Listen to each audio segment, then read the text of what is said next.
பாம்பே பஜார் பார்வையாளர்களுக்கு இனிய சித்திரை புத்தாண்டு நல்வாழ்த்துக்கள்.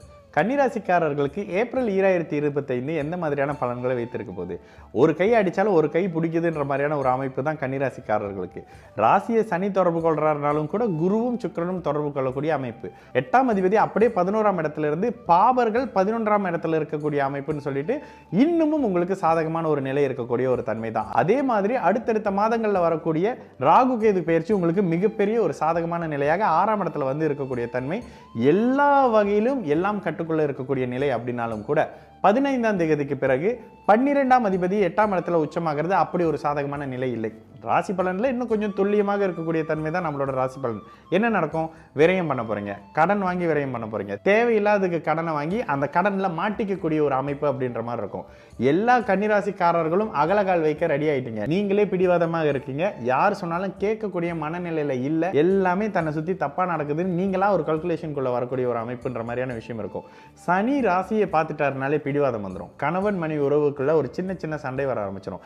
காதலர்களுக்குள்ள ஒரு சின்ன சின்ன பிணக்குகள், வாக்குவாதங்கள், ஆரோக்கிய குறைபாடுகள்ன்ற மாதிரியான எதிர்பாலினத்தினால பாதிக்கப்படக்கூடிய அமைப்பு அல்லது எதிர்பாலினமே பாதிக்கக்கூடிய அமைப்புன்னு சொல்லிட்டு நண்பர்கள், பங்குதாரர்கள், காதல், கணவன் மனைவி அமைப்புகள் சற்று பாதிக்கப்படக்கூடிய அமைப்புகள் இந்த ஏப்ரல் 2025 சகல தரப்பு கன்னிராசிக்காரங்களுக்கும் இருக்கும். என்னதான் இருந்தாலும் 7ஆம் இடத்துல உச்ச கிரகமாக இருக்கக்கூடிய 2 அதிபதி ஓரளவுக்கு அனைத்தையும் கட்டுக்குள்ள வைப்பாருனாலும் கூட அவரே நிரந்தரமாக அங்க இருக்க மாட்டார்ல.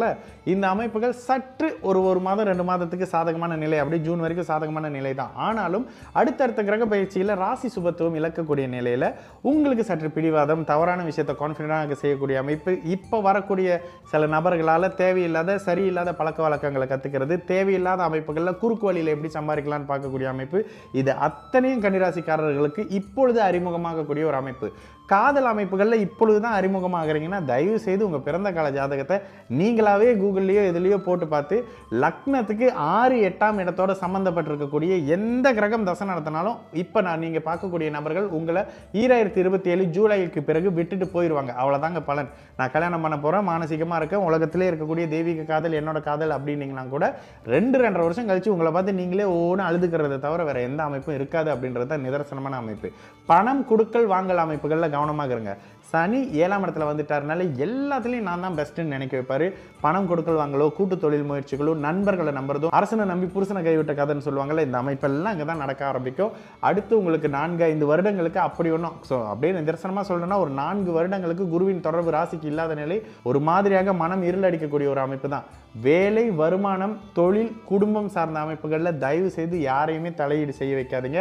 ஆரோக்கியம் சார்ந்த அமைப்புகளில், வண்டி வாகனம் சார்ந்த அமைப்புகளில் சற்று விரயம் இருக்கக்கூடிய ஒரு மாதமாகவே இந்த ஏப்ரல் 2025 எல்லா தரப்பினருக்குமே இருக்கும். குறிப்பாக மாணவர்களுக்கு 12ஆம் அதிபதி 8ஆம் இடத்துல இருக்கிறதுனால பயணங்கள் இருக்கும். இப்போ இருக்கிற இடத்த விட்டு நகர்ந்து போகக்கூடிய அமைப்பு, நகர்ந்து போய் தந்தையை பிரிஞ்சிருக்கேன், பிறந்த இடத்த பிரிஞ்சிருக்கேன்ற மாதிரியான சில அமைப்பு, அரசு சார்ந்த எதிர்ப்புகள் இப்போ வரும்.